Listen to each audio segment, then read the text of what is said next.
Chapter 26. All is not well. The dust storm had finally ended. The sky was clear for the first time in months.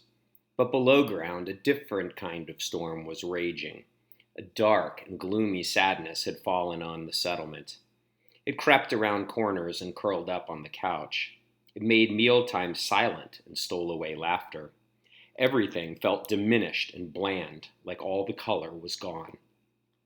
It was in random quiet moments that I missed my friends the most, like when I was brushing my teeth or petting Leo or doing nothing at all. Like now. It was early morning and I was lying in bed. Instead of getting a few more minutes of sleep, I was thinking about Amelie. What would she do today? Would she and Tavi and Wei play ping pong? What didgeridoo would they watch tonight? The breakfast chime sounded in the distance. Albie didn't move in his bed. I knew he was awake because the room was quiet. No snoring. Isn't it time to get up? I asked. I guess so, he said without enthusiasm. Albie wasn't the same. I mean, sure, he did his chores and went through the motions, but he never smiled now. We arrived late at breakfast. Salty Bill brought out a tray of green buns for us.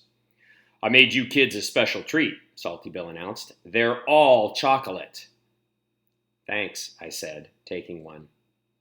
I took a bite of the chewy bun. It didn't taste as good as I remembered. But then again, nothing seemed as nice these days. Of course, I was happy to be home, but I'd glimpsed another kind of life, and it had been snatched away. It was like a didgeridoo that I would never get to finish. Cy cleared his throat loudly. So, Trey, how would you like to be my new junior apprentice? No, thank you, Trey said quietly. What? Cy asked. But you've always wanted to be apprentice. Trey wouldn't meet Cy's eyes. I changed my mind. I wasn't surprised. We'd all lost our spark. There was nothing to look forward to anymore. No reason to be excited. Take Flossie. She'd stopped dressing up in her fun Earth outfits. Next to her, Vera was picking at her breakfast. Her hair was growing out and her bangs were sloppy. They were distinctly un-Vera. Even the grown-ups noticed something was wrong. Are you going to cut your hair again, Vera? Memes asked. What's the point? It's not like anyone's ever going to see it, she replied loudly. Memes sighed.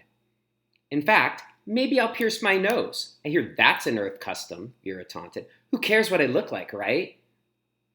Vera knocked back her chair and stormed out of the mess hall. It'll be fine, Memes said, trying to sound positive. She's just going through a phase. It won't be fine, Flossie cried, and she's not going through a phase.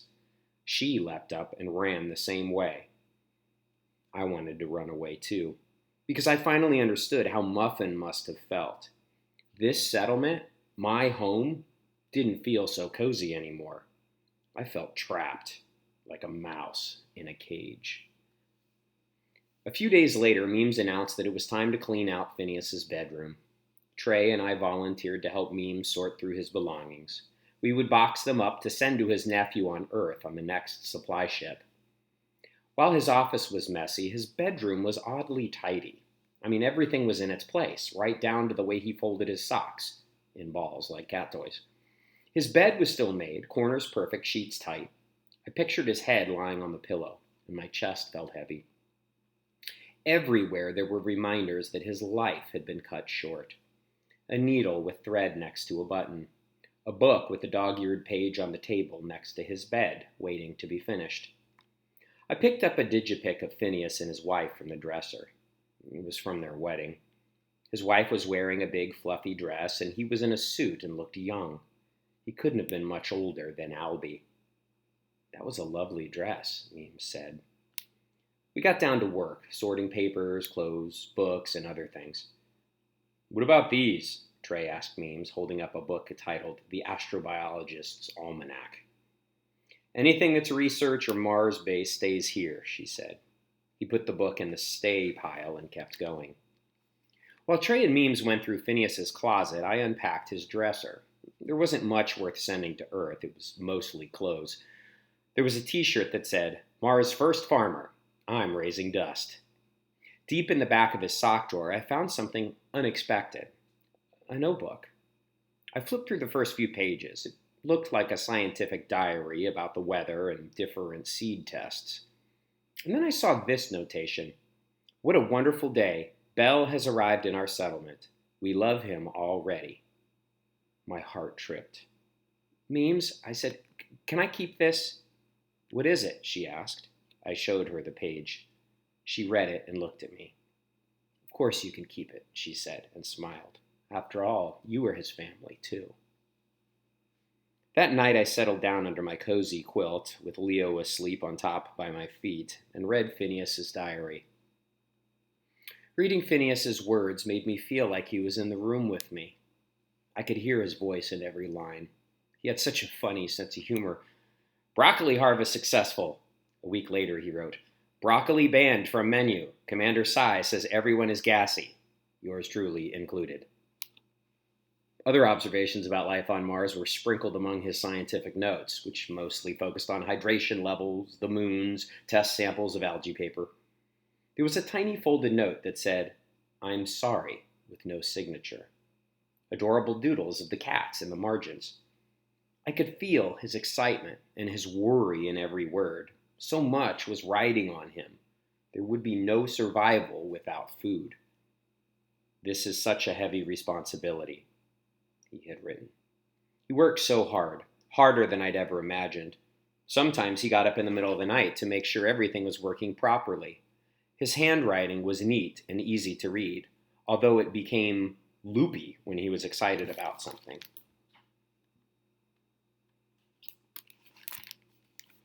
It took me a while to understand his shorthand, but when I did, it made so much sense when writing about the status of lettuce crop. AIW was short for all is well. Halfway through, the diary changed. Fewer scientific notations and more observations about people. Memes received news that her first grandchild was born and cried all day. She will never hold him. Another time he wrote, today is Rose's birthday. Happy birthday, sweetheart. Wait for me. 24 pages later, he started writing about the terrible tragedy. We buried Lissa today. Mars weeps. And a few pages later, he wrote, there is no reasoning with Sai over this tragedy. He is blind to everything but his own grief and listens to command. Months passed before he started writing again. Nothing is the same. I miss our friends dearly. We are so terribly alone now. The children are the only thing that keeps us going. Their happy smiles are a reprieve from our loneliness. This must have been when they cut off communication with the other settlements. But some passages made me wonder. It makes no sense to me. Peter adored Lissa. He would never have left her without a reason. And Commander Laurent has an unshakable character. I do not believe what they say. There is more to this story. And then the diary ended. The next morning was laundry day. I went to Meme's room. She beamed at me when she opened her door. I'll do your sheets, I told her. Oh, you're such a good boy, she said. I really wasn't good. I had questions. After the dirty sheets were in a bundle by the door, I worked up my courage. I'm confused, I told her. About what, kitten? She asked. Lissa, I said. I read Phineas's diary. Who was Peter? I haven't heard that name in a long time, she said. He's Russian, a geologist. Phineas was very fond of him. What does he have to do with Lissa's death? Meme sighed heavily. I should have expected this. Why did they leave Lissa behind? She smiled sadly. I have no idea. Only Commander Laurent and Peter know what happened, and we have never spoken to them about it. What? You have to understand, it was a very difficult time, she said. There was talk of war on Earth. Sides were being chosen over Antarctica. Sai was under incredible pressure. Command ordered us to cease all contact with the other countries, but he ignored it for a time.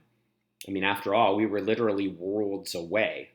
We continued on as we had from the beginning, We traded and socialized and conducted joint missions. She looked down at her hands. They looked so wrinkled suddenly.